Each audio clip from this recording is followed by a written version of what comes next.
What's up guys, Luke here and I'm back with another laptop video, and this time it is the Packard Bell i400, or at least that's what the sticker says. It's also known as the Packard Bell Versa E400, that's what it definitely is, and it's also was sold under the NEC badge. What is it? Well, as you could see if the sticker wasn't completely destroyed, it is basically a 1.5 GHz Celeron. It would come new with, I think, 384 meg of RAM. Certainly 128 minimum, because that's what's built into motherboard. It has a 1.5 GHz Northwood Celeron processor. It's pretty well featured. You know, you've got all of your audio jacks here. You've got 4 USB ports, although they are only USB 1.1. Have a DVD-CD burner. My universal charger. Not technically strong enough to run this, but it's not far off, so it'll do the job as long as I don't max out the laptop. Only one card bus slot, your Ethernet and modem, PS2 keyboard mouse, VGA. That's your sign that it's a Northwood CPU, fairly beefy cooling, which is why it survived. On the back there's absolutely nothing, it's just the battery. Two speakers, there's the iGo logo there. It's in pretty damn good shape. It's got a very unusual mouse, some weird sort of navigation buttons that I'm not certain are fully configured. It's got the original 20 gig hard drive in it.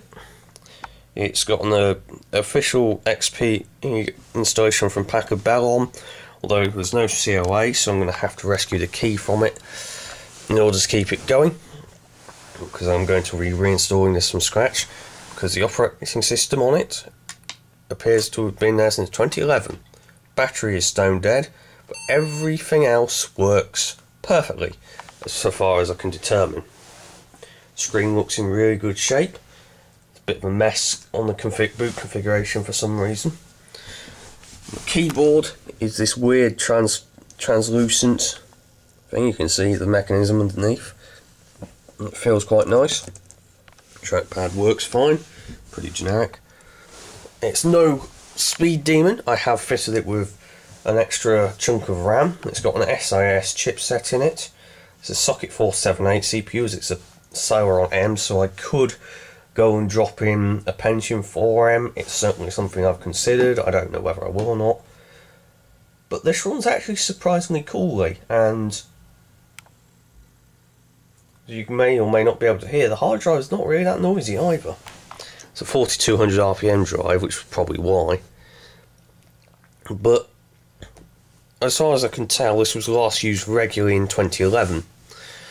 And you'll soon see why I'm coming to that conclusion. It's only running XP-SP2, so I haven't done anything with it yet. Speakers are reasonable. Now how about that for taking you back? AOL 7.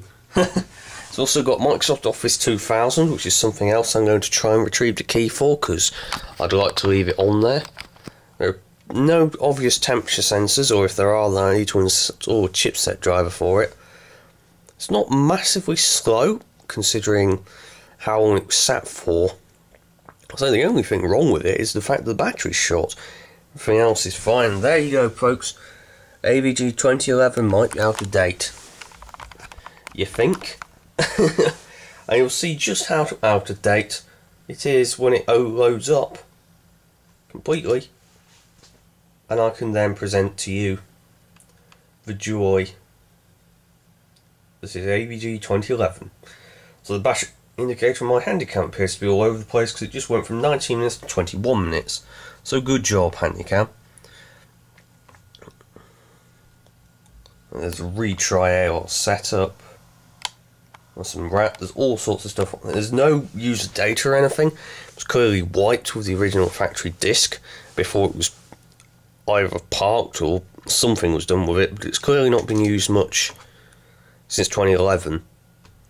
Still thinks there's updates, which I think is cute, considering it's not been connected to my network, and I won't connect it to my network in this particular state. I couldn't connect it anyway, because I need SP3.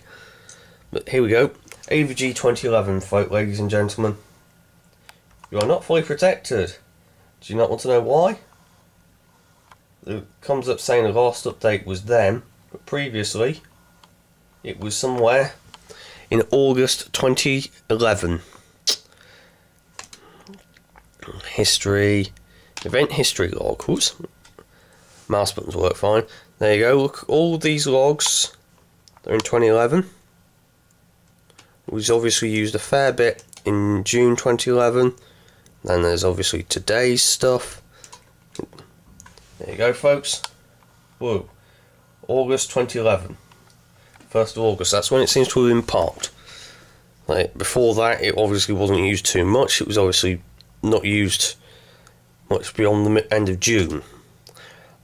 Couldn't tell you exactly why it was parked, but it was either just got too old or the battery just wasn't good enough anymore. I'm loving the fact that it says old Git as a user. There's actually a Word document on here that just knows the old Git, which is quite amusing. But this was not a bad little buy. See the 20 gig hard drive there, which really doesn't cut it, so I'm going to stick a 40 gig in it. DVD drive works for reading CDs. I haven't tested it on DVDs, but I bet it will work fine. So yeah, there probably aren't many better examples of these left anywhere.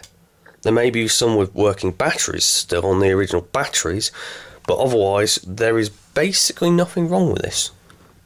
Not very much at all, apart from this small cosmetic blemish which you may or may not be able to see. I can't see it because the camera's colours are all weird at that angle.